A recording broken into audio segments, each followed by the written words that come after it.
Olá pessoal, sejam bem-vindos a mais uma videoaula da série Fundamentos de Semicondutores para Dispositivos Eletrônicos. Eu sou Clenilson Silveira e essa é a oitava aula, a oitava parte dessa série. Hoje eu vou falar sobre os princípios físicos por trás da operação do diodo naquelas três regiões de operação que a gente viu na aula passada. Na aula passada nós vimos que um diodo real ele tem três regiões de polarização em que ele funciona e vimos o comportamento dele. Nós tivemos uma aula anterior ainda que mostramos o comportamento do diodo quando ele é encarado de forma ideal. Mas na polarização real, o que acontece é isso aqui. Vimos que a polarização direta, o diodo só começa a conduzir a partir de um determinado valor de polarização, tá? Aqui na figura representada por V0. E que na polarização reversa ele tem uma corrente de fuga ínfima, que não é zero, mas é bem próxima de zero, e depois tem uma corrente de avalanche. Vamos primeiramente focar aqui na região direta. Bem, na polarização direta, que é o que nós estamos vendo agora, ó, no caso o terminal positivo da bateria está ligado no terminal positivo do diodo, ou seja, o anodo, e o terminal negativo no material do tipo N, ou catodo. Nós vimos na aula passada que quando o diodo está no seu funcionamento real, ele não começa a conduzir logo. Ele precisa de uma determinada quantidade de potencial. Por exemplo, em geral, a gente associa que é 0,7 volts, o diodo começa a conduzir. Antes disso, o diodo tem corrente próxima de zero, praticamente zero. Note que até mais ou menos 0,5, 0,6 não tem corrente nenhuma no diodo.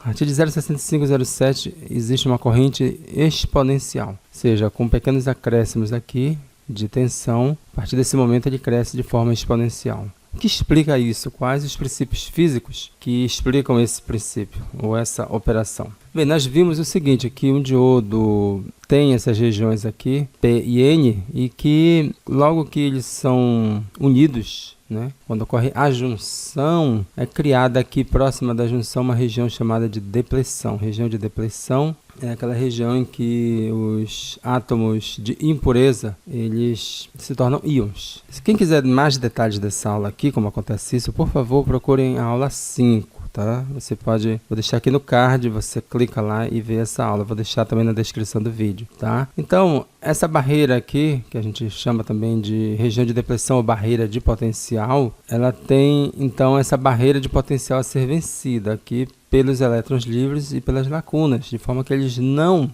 ultrapassam. Quando você polariza o diodo diretamente, enquanto essa tensão não for superior a 0,7, mais ou menos, o diodo continua polarizado reversamente, ou seja, essa tensão aqui que chega aqui, ela é menor do que essa tensão interna aqui do diodo, essa tensão aqui na junção. Portanto, não há corrente. À medida que você aumenta a tensão, certo? Então, essa barreira de potencial aqui, ela pode ser vencida. Então, quando essa tensão é maior ou igual a 0,7, então há uma corrente de lacunas. As lacunas que estão aqui, tem polaridade positiva, elas são atraídas para o terminal negativo da bateria. E os elétrons livres do material tipo N são atraídos na direção do terminal positivo da bateria, ok? O que ocorre é o seguinte, gente, é que nessa região de depressão aqui, à medida que esses elétrons livres, por exemplo, eles caminham ou fluem em direção à junção, né, eles são acelerados devido a essa tensão aqui, alguns elétrons livres eles vão cobrir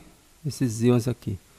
Então, alguns íons positivos vão deixar de ser positivos. Assim também as lacunas. As lacunas, quando elas fluírem na direção da junção, muitas delas vão cobrir alguns íons aqui, de forma que acontece isso, uma redução da camada de depressão. Reduzindo essa camada de depressão, os elétrons livres e as lacunas são acelerados ainda mais e o fluxo aumenta consideravelmente, de forma exponencial. Vamos aqui ver um exemplo. Por favor, se vocês quiserem tirar dúvidas sobre fluxo de elétrons livres, fluxo de lacunas, procure lá na aula 4 dessa série, fluxo de corrente, e a aula 5, fala da junção PN, sobre íons e tal. Vamos imaginar aqui, tá? Esse átomo aqui, vermelho, com essas bolinhas vermelhas, é um átomo trivalente. Por favor, imaginem que aqui tem a junção, está bem aqui próximo. A gente está simulando aqui essa junção, que tem esses átomos aqui trivalentes. Esses átomos trivalentes viraram íons negativos. Vocês, por favor, recorram a essa aula aí, anterior, né? Aula 4 e 5, para vocês entenderem melhor, tá?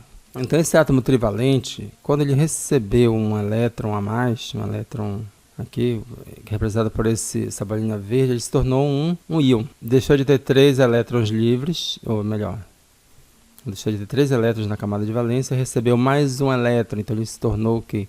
Ficou com um elétron a mais, se tornou um íon negativo. E a gente representou naquelas aulas lá 4 e 5 esse íon negativo com sinal de menos.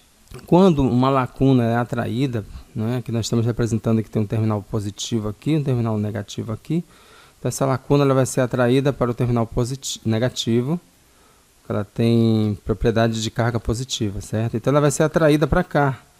E ao ser atraída para a direita, ela vai cobrir, ó, esse elétron que estava aqui, ele cobriu a lacuna, né? A lacuna veio para cá. Então, esse átomo, ele trivalente, ele deixou de ser íon negativo. Por quê? Porque ele perdeu o elétron livre que ele tinha, e ele voltou a ter 3 elétrons na camada de valência. Então, vamos voltar aqui, tá?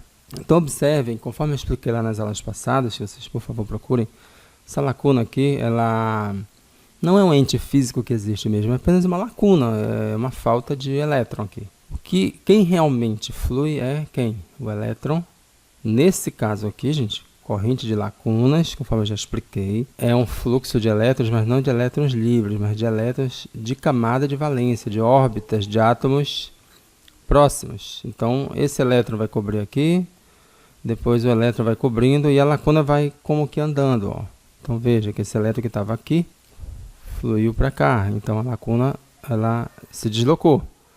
Esse elétron aqui vai sair daqui e vai cobrir essa lacuna vem para cá. Então essa lacuna vai andando, mas na verdade perceba que é um fluxo de elétrons, né, de órbitas próximas. Então, quando chega aqui, ó, a lacuna veio para cá. Quem é que vai cobrir essa lacuna? Esse elétron aqui, que é um elétron excedente. Tá? Esse elétron extra que ele recebeu, que torna esse átomo um íon negativo, ele vai perder esse elétron. Então, ele deixou de ser um íon. É isso que ocorre lá, gente. É isso que ocorre lá na junção, quando as lacunas elas fluem em direção à junção. Muitas lacunas, elas viajam, né, digamos assim, vão viajando. Quando chegam no íon, né, aquela lacuna toma um lugar, um elétron sai dali, e ele deixa de ser íon, ok? Da mesma forma, quando a gente tem aqui um átomo pentavalente. Um átomo pentavalente, ele, com falta de elétron, ele é um íon positivo. São aqueles íons positivos lá que estão no material tipo N, próxima à junção. Então aqui, esse elétron livre, ele vai caminhar em direção ao terminal positivo. Então ele vai andar, vai fluir. E muitos elétrons livres, eles cobrem, digamos assim, eles cobrem aquele átomo que é um íon, por exemplo, que é um íon positivo. Por quê? Porque esse átomo é pentavalente, mas ele tem quantos elétrons aqui verdes? Ó, essas bolinhas verdes, 1, 2, 3, 4. Ele perdeu um elétron, então ele se tornou um íon positivo, porque ele ficou com excesso de prótons. Um próton a mais. Então, esse elétron livre cobriu esse átomo e ele deixou de ser o quê? Um íon positivo. É isso que ocorre. Então, simulando aqui, tá? Uma ilustração aqui. Tem aqui a junção, aqui eu tenho os íons negativos, no material tipo P, aqui as lacunas, tá? Representado pelas bolinhas brancas. Aqui no lado N tem os elétrons livres representados pelas bolinhas verdes. Então, polarizando diretamente, esses elétrons livres vão fluir para cá, em direção à junção. Alguns elétrons livres, a gente vai agora simular isso, eles vão cobrir aqui, ó. Esse átomo aqui é um átomo que está com falta de elétron, por isso que eu coloquei esse mais aqui, é um íon positivo. Então ele vai receber esse elétron e vão deixar de ser íons positivos, e aqui essa lacuna também ela vai caminhar para cá. Na verdade, como nós sabemos, a lacuna não existe, não é um ente físico real. Quem vai para lá é quem? São esses elétrons aqui, essas bolinhas verdes vão cobrir essa lacuna para cá. Quando esses elétrons abandonarem esses átomos aqui, que são íons, ou seja, que estão com excesso de elétrons, eles vão deixar de ser íons. Então, representando aqui, vai ficar com, vejam só, esses elétrons aqui, essas bolinhas verdes, eu vou representar, vou ilustrar aqui, elas vão abandonar e vão cobrir essas lacunas aqui. Essas lacunas que estão branquinhas aqui vão deixar de ser brancas, vão ficar verdes, ou seja, vão receber essas bolinhas verdes aqui. Quer ver? Olhem. Notaram? Então, esses íons negativos que haviam aqui deixaram de existir.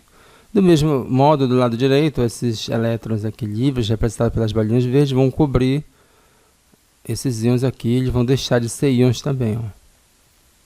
Tá? Então, eu estou simulando aqui, é só uma ilustração, gente, para vocês entenderem que esses elétrons estão cobrindo esses íons, eles estão deixando de ser íons. Ok? E aqui, esses elétrons estão saindo, tá, desses átomos aqui, estão deixando de ser íons negativos e cobrindo as lacunas. Então, as lacunas, então, dessa forma, percebemos que a região de depressão ela ficou diminuída. E então os átomos, ou melhor, então os elétrons livres podem fluir livremente para cá e as lacunas fluir livremente para cá. E a corrente, então, de polarização, quando o diodo está polarizado diretamente, é uma corrente que aumenta exponencialmente, ou seja, pequenos acréscimos de tensão vão fazer com que esses elétrons livres e lacunas sejam acelerados. Espero que tenham entendido. Se não ficou claro, por favor, expresse nos comentários e recorram também às aulas 4 e 5 dessa série para vocês tirarem dúvidas e relembrarem alguns conceitos. Se você gostou, dê um like. Não é inscrito no canal, inscreva-se, ative as notificações do sininho. E até a próxima aula, onde eu vou falar sobre a polarização reversa do diodo, os princípios físicos por trás dessa polarização reversa. Obrigado e até lá.